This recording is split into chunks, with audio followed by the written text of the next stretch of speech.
Hi, welcome to the Little Boy Cake tutorial. Today I'm going to be using Saracino.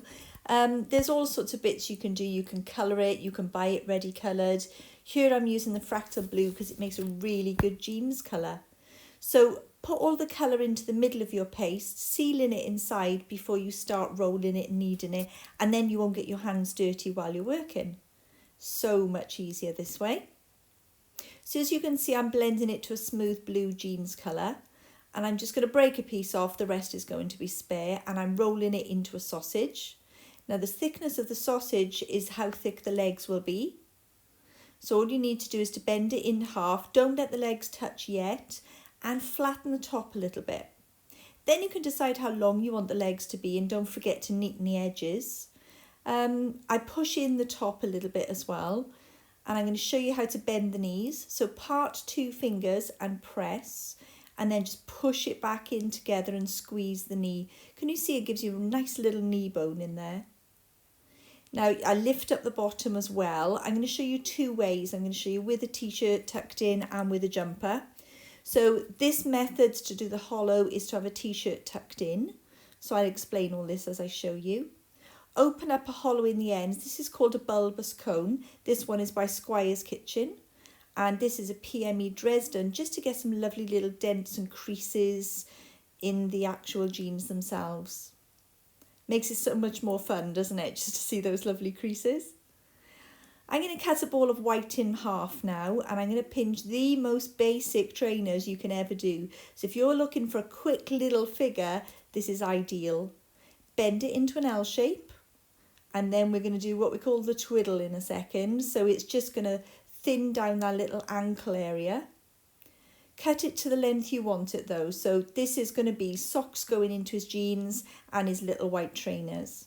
Of course, every trainer's got to have a tongue, so a little bit of paste added makes it look so much better. And I'm using the point of my Dresden just to put some holes, mark in some laces. As I said, I'm going to make this nice and simple for you. So you can pop it in. You don't need glue with Saracino, but if you do, just don't use much. Oh, and put the little line in for the heel and the sole as well. Now this is Saracino green for the jumper. I thought it was a great colour, fun kid colour. And again, I'm going to roll it into a sausage, and I flattened it. So you saw me checking the length. Now if I wanted it to be a t-shirt, I'd pinch at the bottom and tuck it in. But because I want it to be a jumper, I'm squeezing that shut, and I'm going to open up the jumper. So this way the jumper squeezes open and it can sit over that squeezed section on the trousers. And to make it even better, get a piece of non-slip matting and add some texture, and it looks exactly like a woolly jumper. Look, there we go.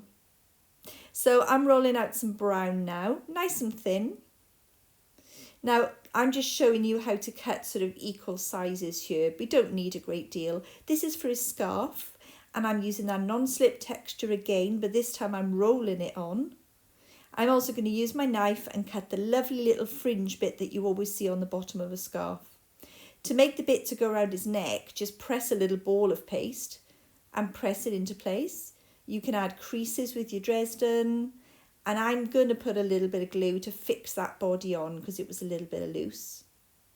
I'm lifting up the neck there so I can tuck in a little bit of scarf. So one goes under the centre and one goes over the centre.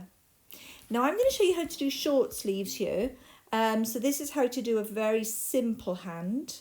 You see me twiddling it at the wrist and curving it over. This is how to wrap a super simple sleeve around.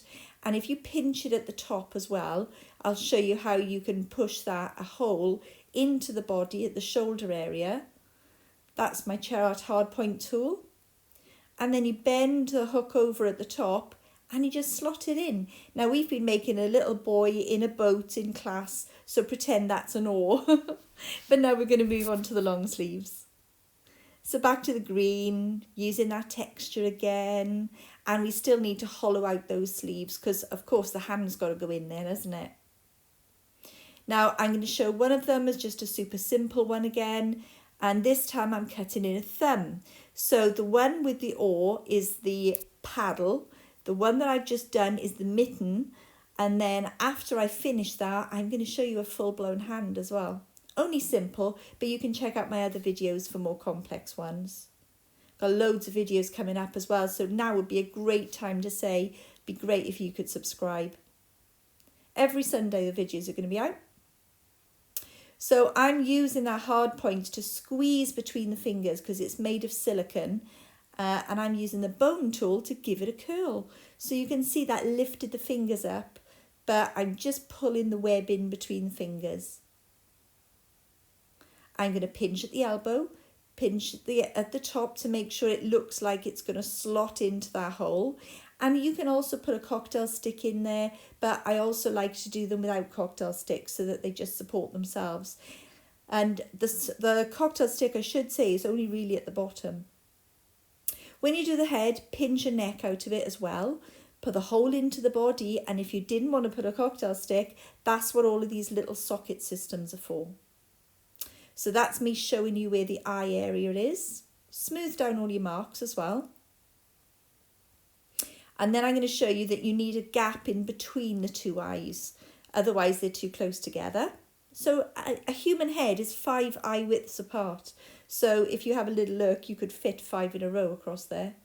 And I have obviously used some little driggies just to make it easier. The nose is a cute little oval. Very, very simple. And I'm tapping his cheeks just to hollow them in. And I've noticed I've just got a bit of paste on my scalpel, so I do apologise. Now I'm just cutting a little line for the mouth. We're not going to go complicated today. And then I'm putting the little dimples in his cheeks and press in to just give a little bit of a lip. Always pat away your tool marks as well. Now he looks a little bit frowny there, but in the finished picture you can see I drew on a couple of eyebrows. You can put a skewer in to support the neck as well if you want to. And then I'm just fixing on the other arm before we move on to put the ears. So make a hole in the head and little teardrops for ears. And then when we use the bone tool, we just press in the front of the ears and it really indents it. So there, see that press? And all of a sudden you've got cute little boy ears. So the hair is so super easy. So I'm flattening out a ball of brown Saracino and I'm using the pointed veining end of my Dresden to mark all these hairlines. Really, really easy to do. And you can see the shape I'm doing as well, so match that shape. Tuck it in at the nape of the neck, and I'm pinching it over the ears because I want to be able to see the ear. If you've made something, make sure you can see it. Just curling it over those ears, and then fold it to wherever you want the parting to go. Can you see? Side parting. And then the best way to cut it off is with a scissors. But don't forget, follow the shape of the head, and you can draw the parting in. But he needs a cute little fringe, doesn't he? I hope you liked it. Do hit subscribe and I will see you soon. Take care.